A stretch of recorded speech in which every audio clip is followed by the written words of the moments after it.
If it's Monday night, oh yes it is. Ridiculously Raw. Hello friends, it's Ridiculously Over Anthony Floyo here with you for another edition of Ridiculously Raw.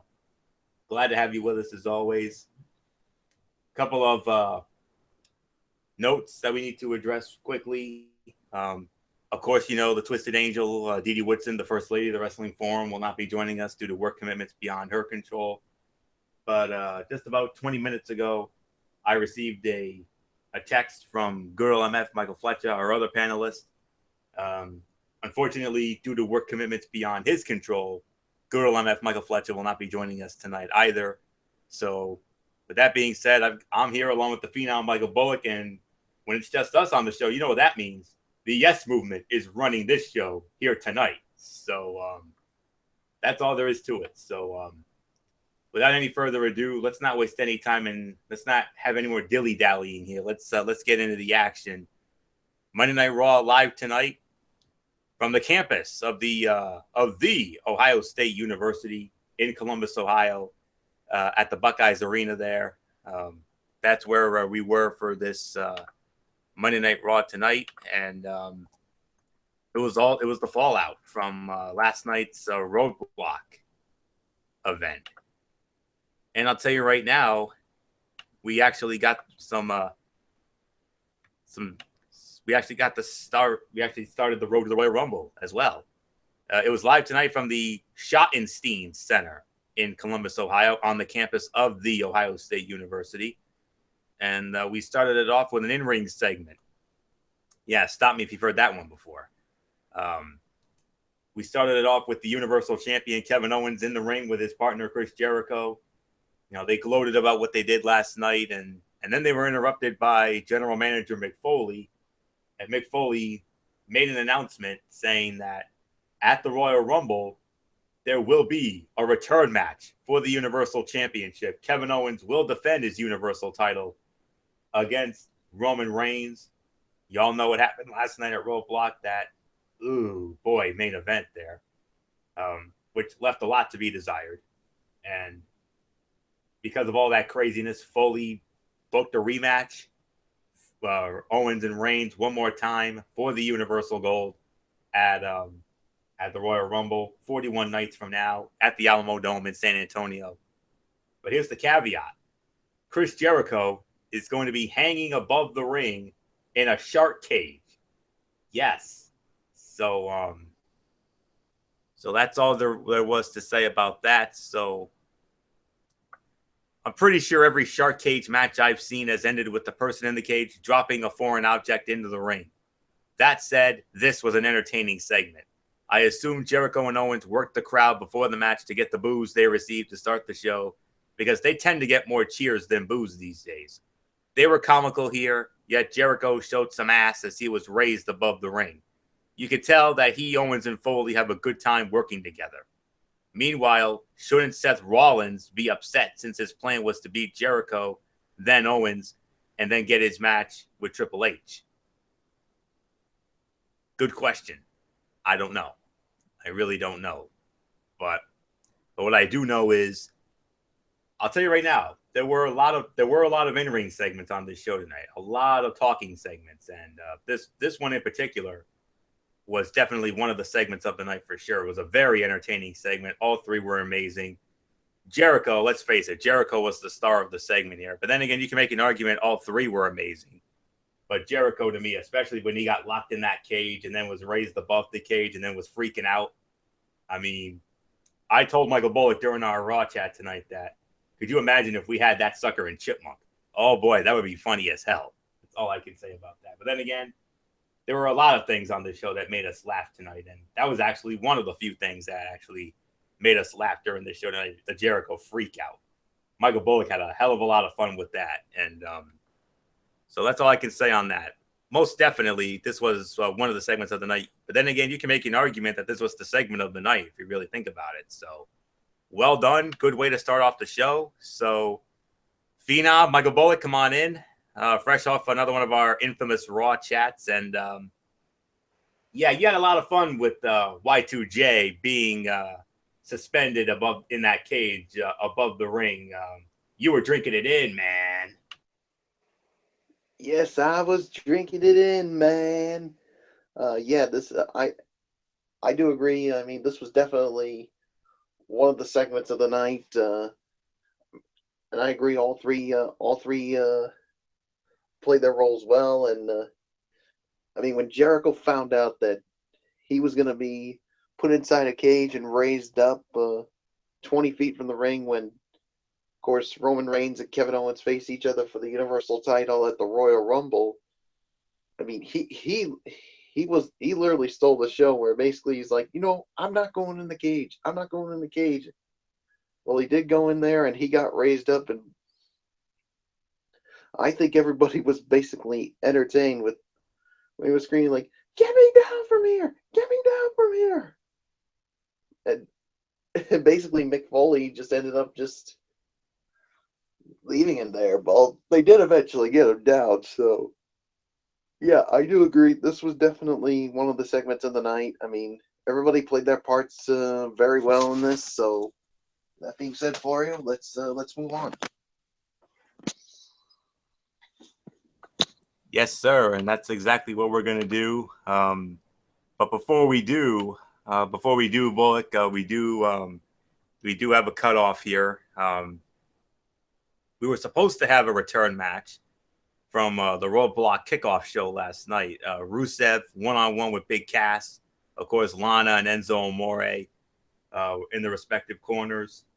Um, Enzo and Cass, they came out first, and of course, they were doing their shtick, that they always do. And just as they were about to do their SAWFT, that's when Rusev came out. And Mr. Rusev, for doing that, you know what happens, right? You just made the list. The list of which we're going to debut on this show here tonight. It's going to be now known as the Anthony Florio and Michael Bullock list of injustice, and that was an injustice. Come on, I mean, you know how much we love the SAWFT, but even though we didn't get it there, let's just say we actually would end up getting it a little later in the show, and quite frankly, we're still trying to recover from that because it was so hilarious, but. All I can say is no rating to a dud. Quick, painless, and forgettable. How long is this feud between one man and a tag team going to last? It was Rusev winning by disqualification in a minute because Big Cass was being a hothead basically. So we're just gonna leave it there. So next up we go into yet another in-ring segment. This time it's with the now once again former Raw Women's Champion, the Boss Sasha Banks. She came out she had a knee brace on, and she also came out with a crutch. And as a result of that unforgettable Iron Woman match last night at Roadblock, which stole the show.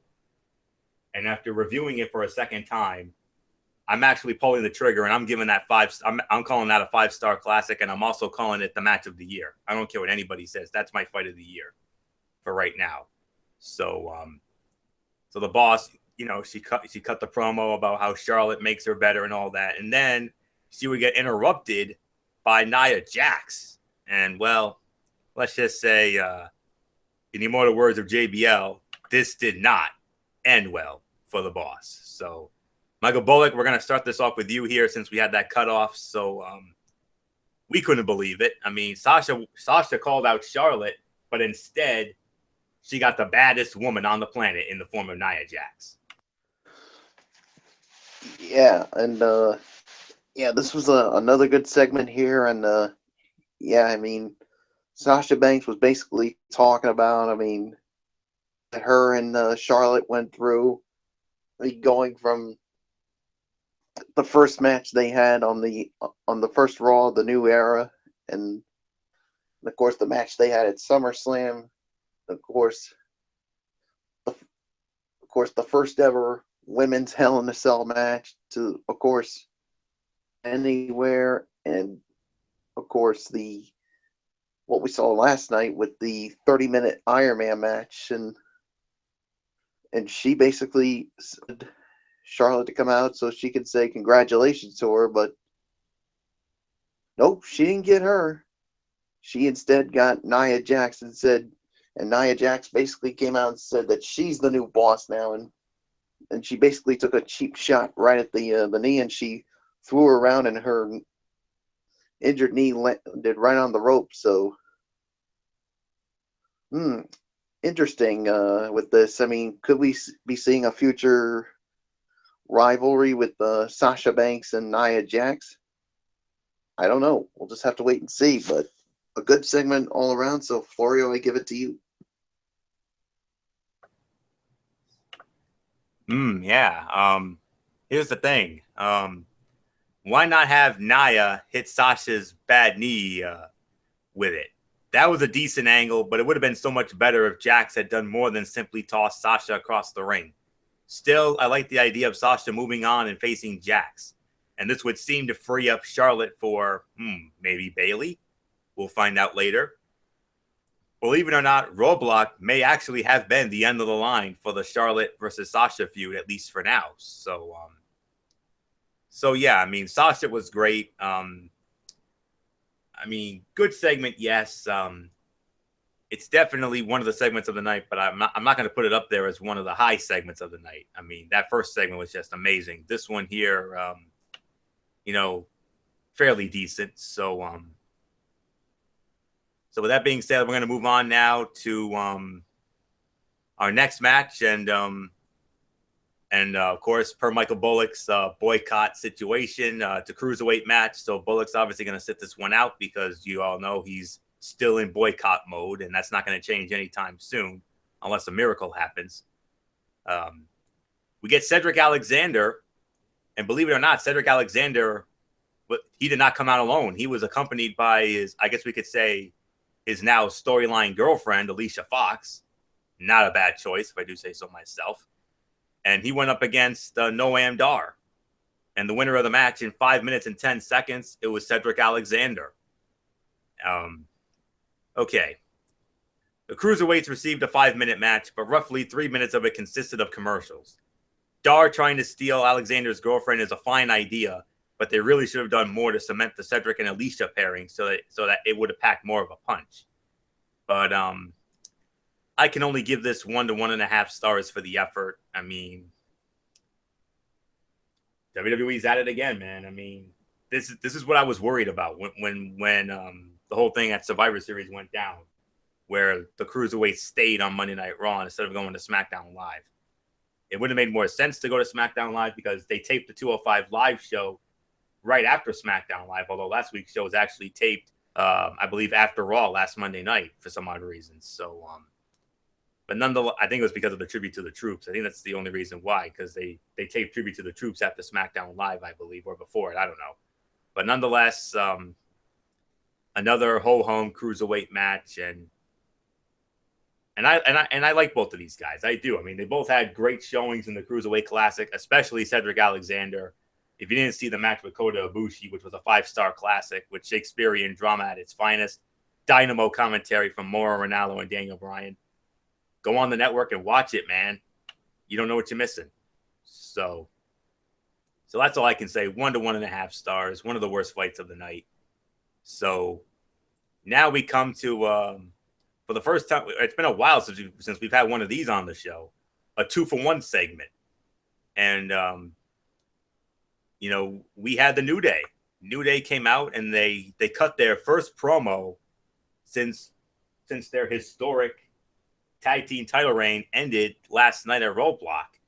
They lost it after 483 days. They surpassed Demolition as the longest reigning WWE tag team champions of all time. Honest to God, I never saw that coming. Really did not. But it happened. But they lost the titles last night to Cesaro and Sheamus. And New Day cut their promo, and then they were interrupted by the tag team champions, Cesaro and Sheamus. But wait, there's more. They were then interrupted, and then New Day was about to do their New Day Rocks shtick, and then they get interrupted by Luke Gallows and Carl Anderson. And, well, Gallows and Anderson for doing that, for interrupting that, and not allowing me and Bullock to enjoy our New Day Rock stick, especially with Bullock's Dynamo Francesca 2 Turbo impression. For that, gentlemen, I love you guys, but you just made the list. Bada boom. That's all there is to say on that. You just made the list right there. On the list of injustice you go. And then, as if that wasn't bad enough, enter the Shining Stars, Primo and Epico. Man, I never thought I'd say this, but man, I miss Los Matadores. I do not miss El Torito. I only miss Los Matadores. Said no one ever. That's all I can say about that. So, anywho, they had their little verbal exchange, and then a brawl ensues, and then they said during the break that Mick Foley made the match an 8-man tag team match with Sheamus, Cesaro, Big E, and Kofi of the New Day against the Shining Stars and the Bullet Club, Carl Anderson and Luke Gallows. The winners of the match in 10 minutes and 40 seconds, Sheamus, Cesaro, and the New Day. Cesaro made Epico tap out to the sharpshooter. Michael Bullock, we started off with you. A rare 2-for-1 segment. Your thoughts on the verbal exchange as well as that 8-man tag match. And this was one of those few matches we actually got into tonight. Yeah, of course, starting off with the segment, I mean, I thought this was another good segment. I mean, of course, the New Day, of course, talking about how their long reign as tag team champions came to an end. Yeah, and then of course, Cesaro and Sheamus came out, and I like the back and forth with Sheamus and the New Day, where they were saying shame, shame, shame, shame, shame. And boy, I mean, Cesaro got a laugh out of it, but Sheamus certainly did not. And then of course, we were about to do that usual shtick for the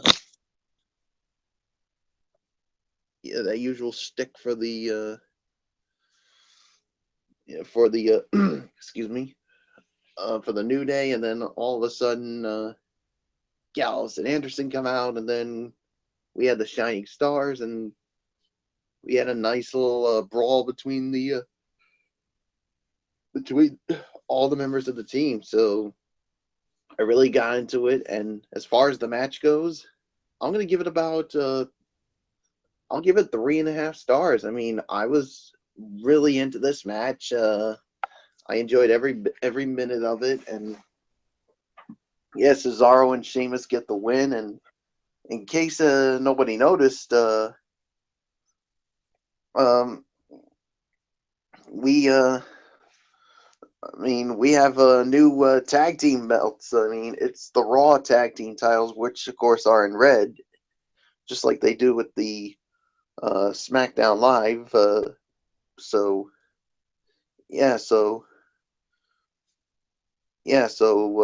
basically, when it comes to, I mean, I love the segment, and it's 3.5 stars when it comes to the match. So, Florio, it's yours.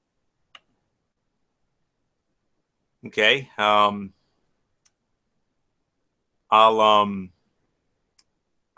do want to make a slight adjustment to the cruiserweight match. I'm actually going to give that 2.25 stars because that was solid and it looked to be a nice little showcase for Alexander. I can do without the No I Am Dark creeper angle. It just doesn't seem to interest me. So moving on to the segment there and more so the fight. The segment was another one of the segments of the night. I mean, New Day never lost their swagger. I mean, Sheamus and Cesaro, well, they're becoming a lot like Team Hell No, Daniel Bryan and Kane, and they're also becoming a lot like Miz and Mizdow. You remember that a couple of years ago. Sheamus, the clear cut heel, Cesaro, the baby face. We all know that. But it made for a good segment. I really could have done without the Shining Stars saying anything, but the other three were fine with me. So, but as far as the fight goes, I'm actually gonna I'm right around that same neighborhood with Bullet, but I'm gonna go a little lower than that. Right around 3 to 3.25 stars. To me, it was one of the fights of the night. I'll agree with that. It developed into a fun match, although it felt as if it feels as if they don't have a solid plan moving forward as far as challengers go. Although the New Day are going to be are most likely going to be the next challengers because they're going to have a rematch clause down the line, probably on a future Raw. But anyway, the Odd Couple routine with Sheamus and Cesaro feels like a retreat, but there's no arguing with the live crowd's reaction to it. While it's not doing much for some, the fans, including us, including Bullock and I, are definitely into it at this point. I hope the match was going to create friction with New Day and the new champions, but it was pretty straightforward aside from Sheamus tagging himself into the bout. So that's really all I can say on that. 3 to 3.25 stars. So, so with that being said, there was a cruise, another in-ring segment. Adrian Neville, of course, Adrian Neville, as we all know, created a lot of buzz last night because he turned heel last night. If you didn't see Roadblock, he turned heel after attacking the Cruiserweight champion Rich Swann and T.J. Perkins after the match, and then it brought him out from a segment, and then from there, Rich Swann interrupted, and then D. Brian Kendrick showed up, and then T.J. Perkins showed up, and then a brawl ensues. So I'll say it like this. It was far from a great promo from Adrian Neville, but it played off of his return and heel turn very well. And it has been confirmed tomorrow night on the WWE Network, 205 Live. Adrian Neville will team up with D. Brian Kendrick against the Cruiserweight champion Rich Swann and T.J. Perkins. I mean, it was not a good promo from Neville, who basically yelled his way to ineffectiveness. I love the idea of turning Neville, so hopefully someone will coach him up. So, and it kind of reminded me of Drew Galloway when he turned heel in Impact Wrestling. So it was kind of like that almost. But so that's all I can say on that. I'm sure Bullock doesn't want to get into it because I know, considering that this is technically cruiserweight stuff, it's I'm sure he's still in boycott mode over that. So, but still, I mean, fine segment for what it was. I mean, I loved the intensity out of Neville, but it was a little too over the top. But still, good stuff. So, with that being said, just don't have him hear you say that, or he'll go off on you like the way he did. Yeah. So, now, there was a backstage moment earlier in the evening with Enzo and Cass in their locker room, and Enzo was served a letter that he had to participate in a mandatory sensitivity training seminar. And among the dignitaries in there were Darren Young, WWE Hall of Famer Bob Backlund, Bo Dallas, and Jinder Mahal, and a young lady by the name of Colleen McCarthy. I'm assuming she's got to be a plant. I mean, she has to be. I'm just saying. But there was one thing that really stood out during this whole thing, and we're not going to get into this. We're not going to go fully into this, but there was one thing during this segment that went down, and Michael Bullock and I could not stop laughing because it was so funny. Jinder Mahal introduced himself to Colleen McCarthy and his fellow dignitaries, and he's like, "My name is Jinder Mahal," and Miss McCarthy was saying, she asked, "Well, how do you spell that?" And then Enzo rises up and he spelled it out for him all right. He spelled it out, SAWFT, sort. Yes. Oh, was that funny? Oh. Bullock and I lost our minds when we heard that. When we heard Enzo do that, SAWFT, sort. Oh, my goodness. We could not stop laughing. That's all I could say about that. We could not stop laughing. It was unbelievable. That was the funniest one ever. And usually when Big Cass does it, we get a rise out of it. But with Enzo doing it, that was the funniest one ever. Whoa, we couldn't believe that. That was hilarious. So I just wanted to get that off my chest real quick. We do move on to another cutoff, though. Titus O'Neil was going to go one-on-one with Sin Cara. Fight ends in a no contest because Braun Strowman comes out, beats the piss out of both guys, and then, well, let's just say he destroyed the set. He destroyed the stage, which was full of Christmas apparel, Christmas trees and presents and the whole 9 yards, because, this is Christmas week, or as I like to call it, go home week for Christmas, because Christmas is this Sunday. Christmas is this weekend, after all. And what happened was Strowman, after beating the snot out of both Sin Cara and Titus O'Neil, he goes on a rampage, and he just basically destroys the set. But what he really did, what really stood out to me, He picked up Sin Cara with the greatest of ease, threw him into one of those trees and off the stage. Oh my God. I was going crazy. Bullock, you heard me going crazy. You heard how nuts I was going after Braun Strowman went on his path of destruction, if you will. I mean, and then he destroys those Christmas trees and the whole 9 yards like they were nothing. Wow. And hey, maybe Braun could have swung by the sensitivity training room while he's on the rampage. Better yet, can Strowman pay a visit to the writer's room? If nothing else, the big Sin Cara bump onto the tree and onto the gift table was a damn cool visual. That's all I can say on that. And Merry Christmas, you filthy animals. Braun Strowman, I liked that. No one wanted to see that match, and Strowman should be miffed about Sami Zayn surviving at the pay-per-view and looking to end guys. That was awesome. That is all I can say about that. So with that being said, we're just gonna move on.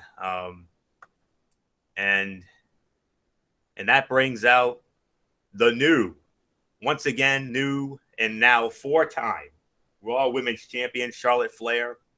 She comes out, she cuts the promo, and during that promo, she compared herself to perhaps the 2 greatest women's champions of all time.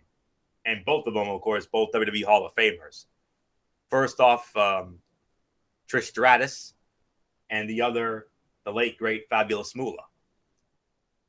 And she was running her mouth and the whole 9 yards. And then all of a sudden, who comes out? It's Bayley. It's Bayley and her, wait for it, wacky waving, arm flailing, inflatable tube man. Yes. And then they have a verbal exchange. And then she basically challenged Charlotte to a match. And Mick Foley, during the break, made it official. So we had it. Non-title match. Bayley versus Charlotte. Women's title not on the line in this one. The winner of the match in 14 minutes and 45 seconds. Bayley, however, there was some controversy during this. Charlotte Flair apparently got her shoulder up on the 3 count just before the 3 count went down while Bayley had her in that backslide pinning combination. So, Bullock, do I start this off with you? I think I do, right? Considering we had all those cutouts in the whole 9 yards. So, yeah, I believe we do start it off with Bullock. Michael Bullock, Bayley, our girl, she got the win over Charlotte.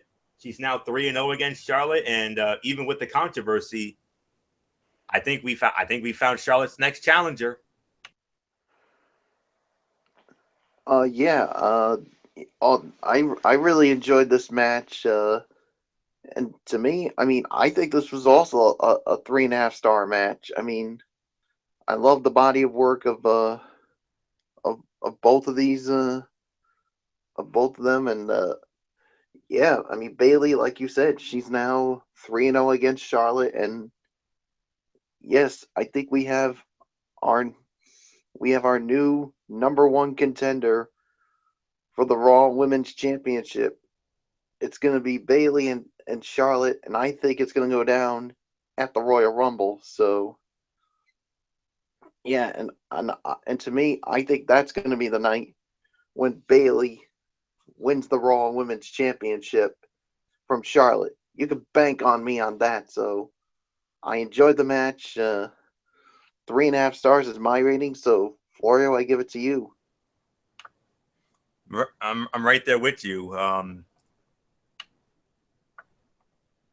You can make an argument that this was the fight of the night, honestly. As far as the in-ring as far as the segment goes, Charlotte continues to play the role of condescending biatch extremely well. Bayley is lovable, but the verbiage they give her is very poor. The fight, however, very good. 3.25 to 3.5 stars. Charlotte's shoulder came up before the 3 count, and commentary made too big a deal of it, considering it was a babyface win. They also harped on Bayley taking advantage of Charlotte too much. I felt it took away a little bit from Bayley's win. The match was very good overall. The work was clean, as they are very familiar with each other, and it had some fun moments. However, it lacked some heat, and I kept waiting for the energy level to pick up down the stretch. It was a little flat. So between 2 3/4 to about 3 1/4 is 3.5, somewhere in that neighborhood. But the absolute worst would be 2 3/4. But it was still a very good fight, though. That's all I can say on that. So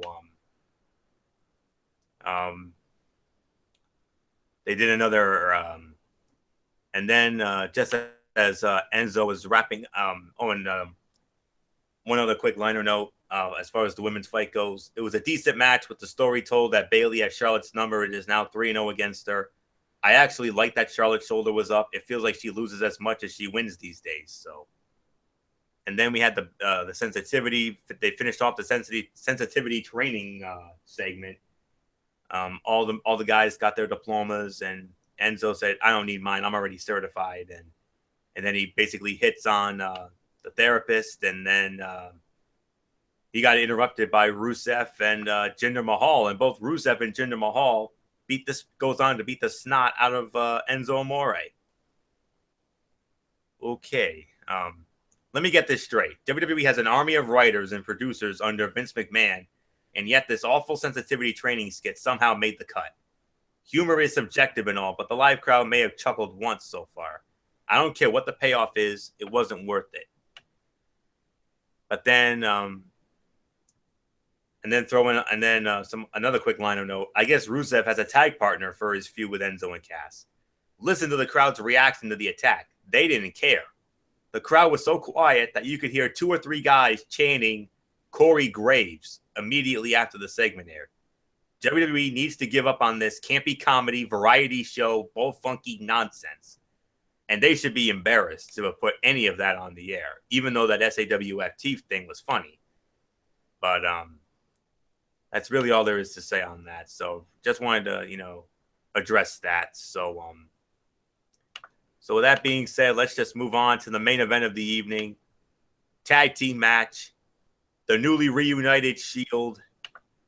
United States Heavyweight Champion Roman Reigns and Seth Rollins going up against Universal Champion Kevin Owens and Chris Jericho. Or it looks like it was a no contest overall in 17 minutes and 5 seconds. No question about it. This was the fight of the night. Again, 3 1/4 to 3.5 stars. I have no issue with Strowman's involvement. He promised to destroy everybody due to Foley not giving him Sami Zayn. And what better way to get attention and some heat on him before the Royal Rumble than to get involved in the main event? As far as the wrestling goes, this was the fight of the night. This was the best match on the show. Strowman's attack actually added some juice to the end of the show. The possibility of the babyfaces winning clean or the heels cheating to win were not all that exciting. So at least this felt fresh. Overall, though, this was a so-so show. And I just can't get past how awful the sensitivity training skits were and how much it brought down the show. It doesn't help that we're getting another Reigns title chase. Yet we didn't even hear from the guy the night after he was screwed out of the championship. Jericho and Owens were entertaining, and the women's segments were solid, but there was little else to like about this bad variety show. But it was a 3 1/4 to 3.5 star. This was definitely the fight of the night for me. So, despite the ending. So, with that being said, Michael Bullock, your thoughts on our tag team main event? Yeah. What did you give it for? 3 1/4 to 3.5. Yeah, 3 1/4, 3.5 stars is my rating, and yeah, this was the fight of the night as well. So, yeah, so you pretty much touched on everything on it, Florio. So there's really nothing more to say. So I say we just move on to our overall thoughts on the show. Do you want to start it off, or do you want me to start it off? You could start off. Yeah, I figured. All right. It's a 6 out of 10 for me. Tonight's Raw was a solid and easy to watch show. A solid follow-up to the Roadblock pay-per-view.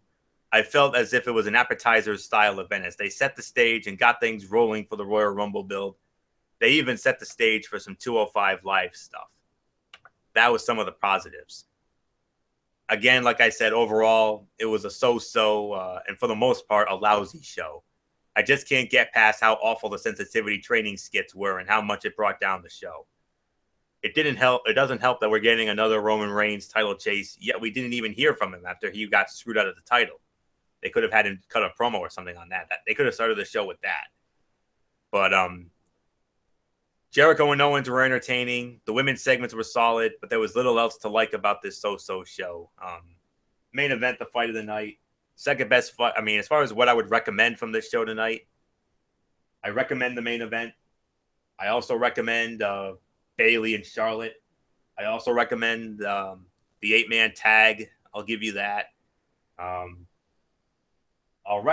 the most part, I'll recommend the cruiserweight segment because it set up that main event. I set up the main event for what will be the main event of tomorrow night's 205 Live. And I'll also throw in the opening segment with Foley, Owens, and Jericho. And I'll also throw in all those other segments, but you could skip the rest. Although try to go back and find Enzo Amore when he let out that SAWFT soft on Jinder Mahal. That was hilarious. I will admit that. So 6 out of 10 for me. So Bullock, your overall thoughts on this night after Roadblock edition of Monday Night Raw? Yeah, 6 out of 10 as well. I mean, I thought it was a lousy show as well, but yeah, that whole sensitivity training thing, I mean, it was stupid, it's pointless, it's unnecessary, it's unacceptable, it's inexcusable. But once again, Vince McDinkleberg and his partner in crime, Kevin Bucktooth Beaver Dunn, decided to put a campy comedy, bullfunky, gobbledygook nonsense thing on Monday Night Raw. And this is why Monday Night Raw has been sucking ass. I mean, yeah, the last 2 weeks we got good shows, but this one here, no. I mean, the only things that were entertaining were the women's match and the main event and the 8-man tag team. Other than that, everything else just sucked. So 6 out of 10 for me. So Florio, if you're ready, it's time for your Tony's take. Yeah, my Tony's take on 205 Live and the special edition of Impact Wrestling, Total Nonstop Deletion. We're definitely going to get into that momentarily. So yes. Yeah, and speaking of Mr. McDinkleberg and his bucktooth buddy, apparently they're the ones who run 205 Live, and it's no wonder why the show is, somewhat on the meh side of things. But nonetheless, let's get into it. Cruiserweight 205 Live was on the air last week, and let's get into the action. First match was Jack Gallagher against Drew Gulak. Winner of the match in 5 minutes and 55 seconds was Jack Gallagher with a headbutt and a shotgun drop kick for the win. By default, the worst fight of the night, 2 3/4 stars. This was pretty good overall, with Gallagher's playfulness working well against the aggressiveness of Gulak. And then we move on to our second fight. It was Lince Dorado against Mustafa Ali. It ends in a double countout at 3 minutes and 50 seconds. Even with that, I'm still going to give it 3 stars. The only reason why is it was good and, more importantly, fun. This feud will continue. I have no issues with draws if followed up on properly. And then the main event of the evening, Cruiserweight champion Rich Swann going up against TJ Perkins in a non-title match. Winner of the match in 9 minutes and 50 seconds via a submission. TJ Perkins with the knee bar wins the match. Definitely the fight of the night. 3.5 stars. The issue here is the same one I had with the Perkins-Kendrick match from Raw. I was not a fan of Swann losing ahead of the title match here. There are approximately 15 cruiserweights doing Jack and whatnot. So why not book 2 matches so both guys get wins and gain momentum and screen time ahead of the pay-per-view? That being said, this was a very good effort with Perkins playing it more serious and laying out a great plan of attack to take out the champion by working the knee. So that's all there is to say on that. So with that being said, my overall thought, I'm going to give it 7 out of 10. We're still in the introductory phase, and I get that. They're doing some solid things, but I feel the matches need some more sizzle to make them feel more special and different.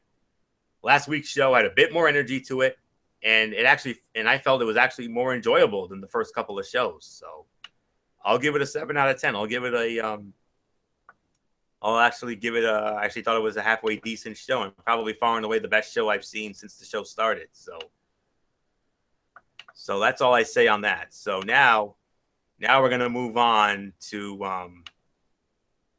my review of Total Nonstop Deletion, the special edition of Impact Wrestling that aired last Thursday night on Pop Television.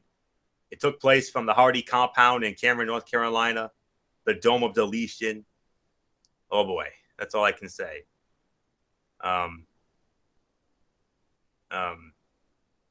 They had the Broken Hardys cut a promo segment in the whole 9 yards, and Rockstar Spud came out and he called out Matt Hardy's little son, King Maxwell, and it led into King Maxwell going one-on-one with Rockstar Spud.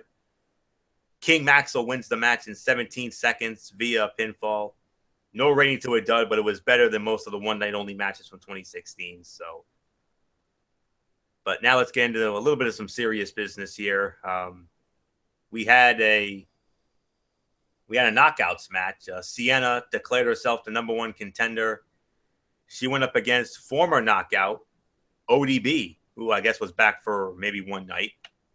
Sienna wins the match in 3 minutes and 55 seconds. 1-star fight. Even in this fun atmosphere, we couldn't avoid a ref bump and nonsense. So we're just going to move on. And then we had Jeff Hardy, another one of Jeff Hardy's alter egos, Itchweed, going up against Chet Sterling. Itchweed wins the match in 3 minutes and 50 seconds, 1.5 stars. It was solid and played into the wackiness well. Yeah, the first little bit of this show was actually very rough. I will not lie, but this is where the show really kicks into a high gear. TNA World Heavyweight Championship match. Champion Eddie Edwards defending against the man that he took the title from a couple of months ago, Bobby Lashley. I guess it ended in a no contest. I guess it never really ended. But I'll say it like this. It's hard to rate fights without an ending. I will say that. But if I had to rate it, I would give it 3.5 stars. They did some great things, working well together. But like I said, it's hard to rate without an ending. And then we talk about the match that was the highlight of the show, the one that really brought us to this show. Tag team Apocalypto. The Broken Hardys defending the titles against the Helms Dynasty, Trevor Lee and Andrew Everett. And then the legendary Rock and Roll Express, and then Decay. And then we get John Skyler and Corey Hollis. PWX's Ugly Ducklings and the Bruiserweights are all at the gates as Decay. And the Hardys really went at it. And then when all was said and done, the winners of the match. Well, and then the Rock and Roll Express show up, and then Road Warrior Animal shows up, all kinds of craziness. But at the end of the night, Brother Nero with a twist of fate on Crazy Steve. Matt gets the pin, 1, 2, 3. The Broken Hardys are still the World Tag Team Champions. 44 minutes. I can only give it 3.5 stars, though. But Apocalypto was the best and the strongest part of the show. The Hardys are now the greatest tag team in all of time and space. As far as the overall review goes, 7 out of 10. It was a fun and enjoyable overall show, but committing the whole 2 hours to Hardyland came up as a bit too much for me. It works best in 20 to 30-minute doses, and while fun, never quite hit the highs of the previous efforts, even with a ton of fun moments. The change in venue and presentation was also refreshing compared to the usual wrestling show. With the Broken Universe, I really believe that less is more, but overall, I was entertained. Michael Fletcher actually liked it too. He did a little review on his Facebook page, so check that out if you have a minute. So 7 out of 10 for me.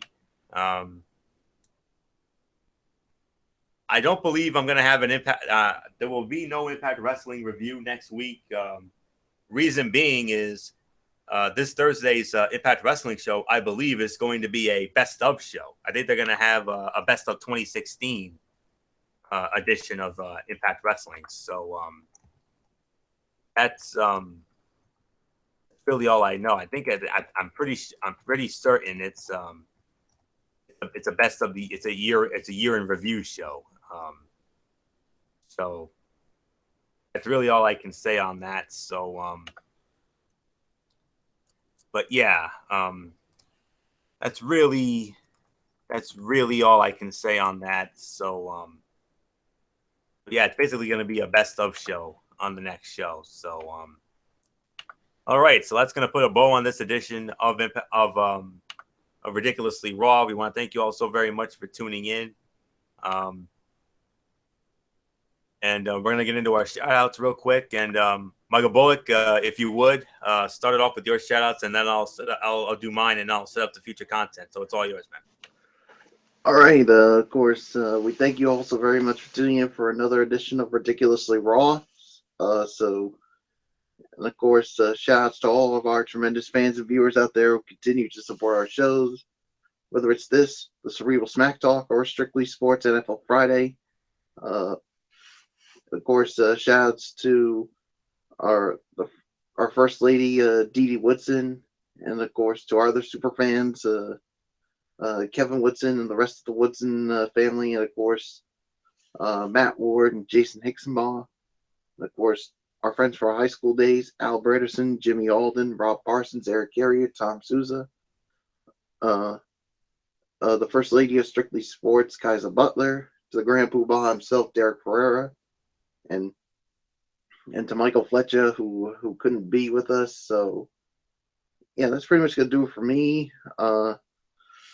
Yeah, so well, for me anyway, until Friday night for our Strictly Sports NFL Friday, because I probably won't be on the show tomorrow night. So until then, this is the Phenom, Mike Bullock, saying thank you all so very much for tuning in. And of course, you know the routine. Thumbs up. Talk to you later. Yeah, throw it a Fortune 4 style.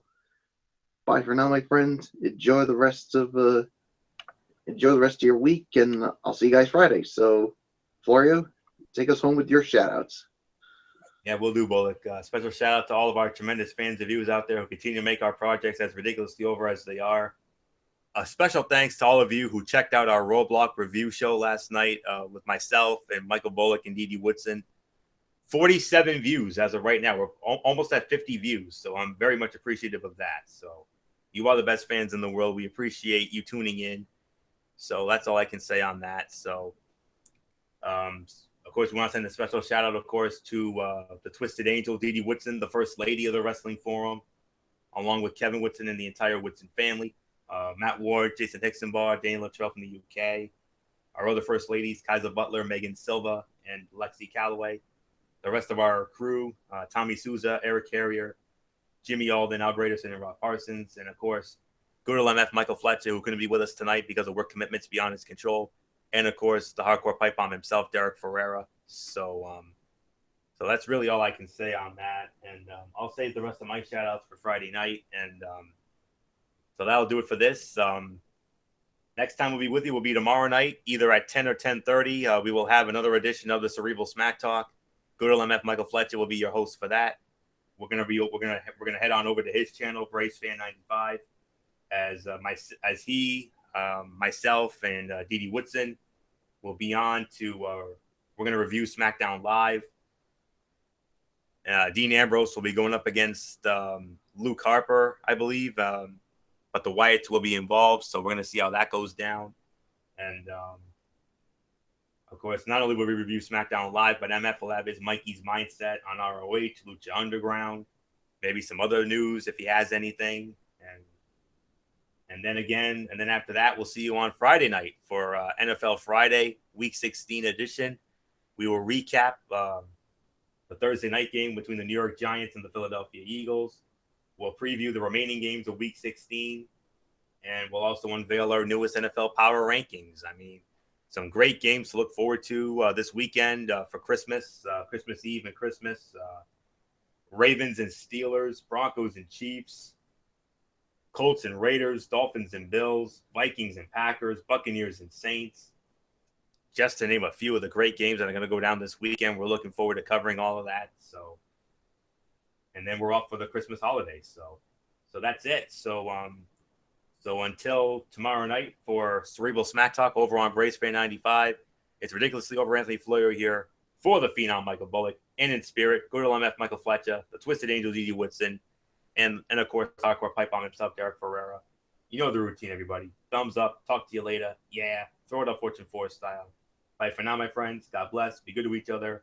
Have a blessed Tuesday. And until tomorrow night for the Cerebral Smack Talk over on MF's channel, Braves Fan 95, you've been watching Ridiculously Raw right here on the Tone 25 on YouTube.com. And remember, like I always say, no matter what anyone tells you, wrestling is indeed actually real. Good night, everybody.